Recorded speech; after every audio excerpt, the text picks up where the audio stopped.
pasa con la comida basura? La comida basura que todos conocemos tiene un efecto placentero. Y que como tiene un efecto placentero, activa la dopamina, que en ese momento te genera saciedad falsa, porque luego vuelves a tener hambre, y bienestar.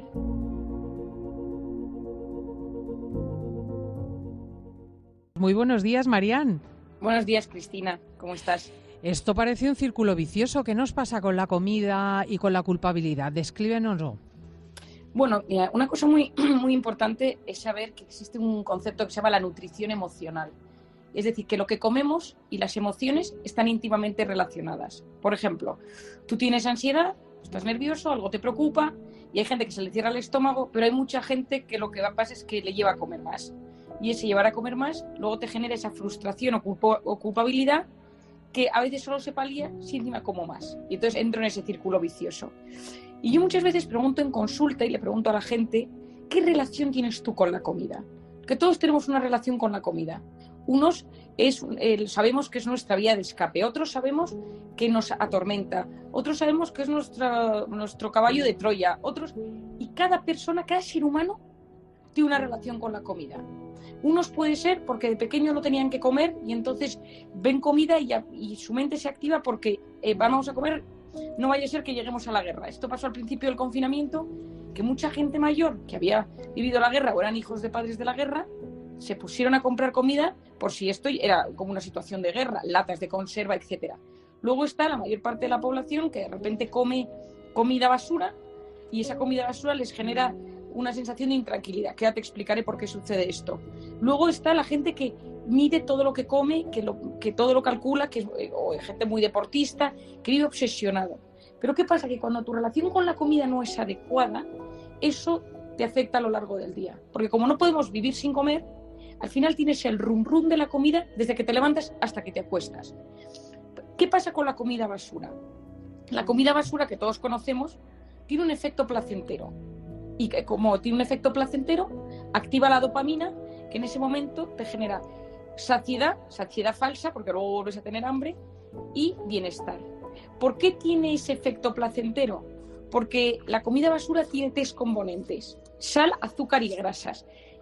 Todos esos aditivos que se ponen, esa sal, ese azúcar, todo eso está diseñado para que tenga más sabor y es profundamente adictivo.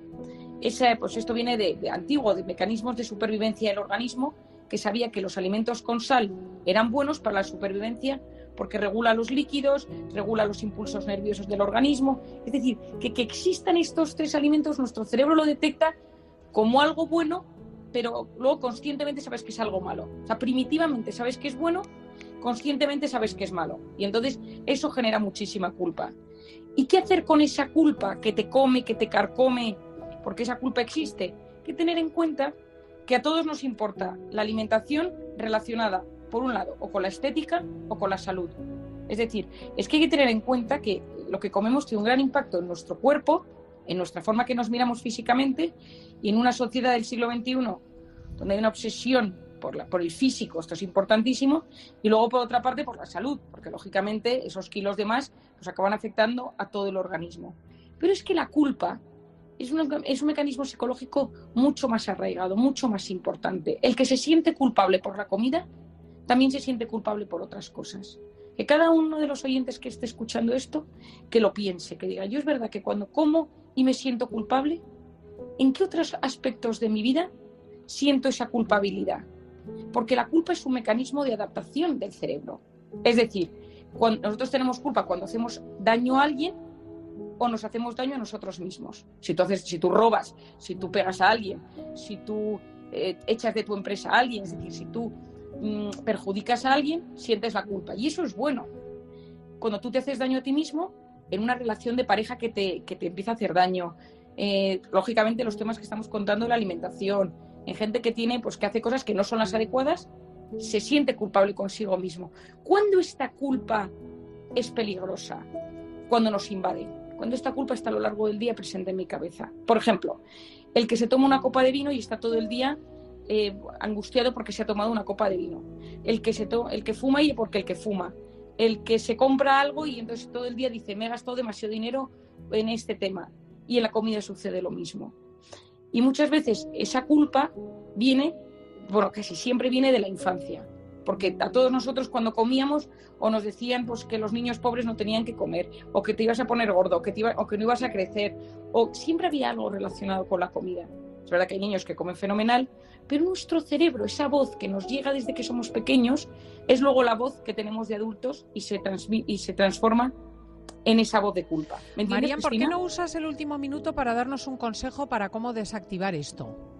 Pues mira, te diría que lo primero de todo, querernos. Es decir, aceptar como somos. Hay gente que come y que no engorda. Pues mira, qué suerte. Esa gente afortunada que Dios le ha dado esa suerte. Pero la mayor parte de la población come y engorda. Entonces, aceptar cómo soy. La segunda es preguntarme a mí mismo qué relación tengo yo con la comida. La tercera es, si a lo largo del día tengo algún capricho de comida basura, que cuando me lo coma sea consciente que eso es comida basura, pero que no pasa nada por una vez al día tener ese capricho, que ese antojo no me genere culpabilidad. Es decir, y luego si yo noto que se me desborda, que solo soy capaz de comer ese tipo de alimentación, muchas veces pedir ayuda a alguien del entorno, un nutricionista, etcétera, te ayuda a que la comida no se convierta en tu enemigo, sino que sea algo que forma parte a lo largo de tu día de disfrute y de placer. Bueno, efectivamente, es que la soledad a veces tiene un componente muy negativo, tiene un componente muy perjudicial y efectivamente en los últimos años se ha descubierto, y mira qué cifra te doy, Cristina, que sentirse solo afecta como fumar 15 cigarrillos al día. Es decir, que esa soledad no deseada, esa soledad impuesta que hoy en día la encontramos en todos los estratos de la sociedad y especialmente en los jóvenes, curiosamente, pero esa soledad es muy perjudicial. Pero hay una frase que dice mi padre, que encima ahora la estaba esta mañana releyendo su último libro que acaba de sacar. El gran psiquiatra Enrique Rojas, efectivamente. Efectivamente. Y que tiene una ¿Cómo frase se llama el libro? Vamos a anunciárselo a los oyentes. Pues mira, se llama Todo lo que tienes que saber sobre la vida. Y es como un compendio de todo lo que él ha hablado, de todo lo que él ha escrito en diferentes temas. Y esta mañana lo estaba releyendo, buscando el tema de la soledad, y él tiene una frase que dice: para estar bien con alguien, lo primero es que hay que estar bien con uno mismo. Y esto lo repite en las terapias de parejas, con temas de amigos, en temas familiares. Y yo esto lo pensaba hoy. Estar bien con uno mismo significa estar bien con uno mismo a solas. Saber cómo eres tú en la soledad, en el momento que no hay ese bullicio, en el momento que tú te encuentras solo con tus pensamientos antes de meterte en la cama, en el trabajo y estás a punto pues, de enfrentarte a algo tú solo. Y cuando tú sabes enfrentarte a esa soledad de forma sana y saludable, cuando tú sabes utilizar esa soledad o ese aislamiento como método de crecimiento, sabemos que tiene grandes beneficios para el cerebro. Tanto es así, Cristina, que la soledad deseada como la soledad no deseada producen cambios bioquímicos en el cerebro. Unos en positivo y otros en negativo. Sí, la soledad no deseada, sabemos que 2 semanas de aislamiento, de confinamiento, de encarcelamiento, etcétera, producen unos cambios en una zona que se llama el núcleo dorsal del RAFE, o sea, una zona del cerebro que ningún oyente tiene que recordar, pero se producen cambios en el cerebro que se tienen que reactivar cuando luego uno vuelve a la vida normal. Y cuando uno está solo, cuando uno medita, uno reza, uno lee, uno escucha música, pero en ese silencio y lo aprovecha como momento de conexión con uno mismo, se sabe que, por ejemplo, las hormonas del estrés, las hormonas de todo el sistema inflamatorio y autoinmune que se enferma tantísimo en momentos donde uno está bajo amenaza, disminuye. Y esto es muy bonito porque hoy en día hablamos mucho de que los jóvenes y que los niños estén todo el día realizando actividades, que vayan de un sitio a otro, los metemos en todo tipo de extraescolares. Hay como un hiperactivismo brutal en todos los estratos de la gente, ¿no? Hacer. Y cuando dejamos de hacer, de repente, o dejamos de estar rodeados, o nos genera un poquito de ansiedad. Pero si sabemos gestionar eso para encontrarnos bien con nosotros mismos, eso incluso, lo que tú decías al principio, está vinculado con gente más inteligente, porque es un momento de grandísimo crecimiento. Y la inteligencia también tiene que ver, que hay muchos tipos de inteligencia y es un gran tema, pero la inteligencia es también la capacidad de gestionar nuestro estrés, nuestro entorno, todo lo que nos llega, saber distinguir lo urgente de lo accesorio, lo importante de lo menos importante. Y entonces cuando uno aprende a hacer eso en pequeños momentos de soledad, que en vez de generar ansiedad te generan paz, estás creciendo por dentro. Y esto es importantísimo. Es curioso porque había un estudio esta semana, me lo comentabas tú, que establecía que precisamente las personas que de forma más consciente buscan la soledad para hacer esta suerte de orden interno, realmente son las más inteligentes.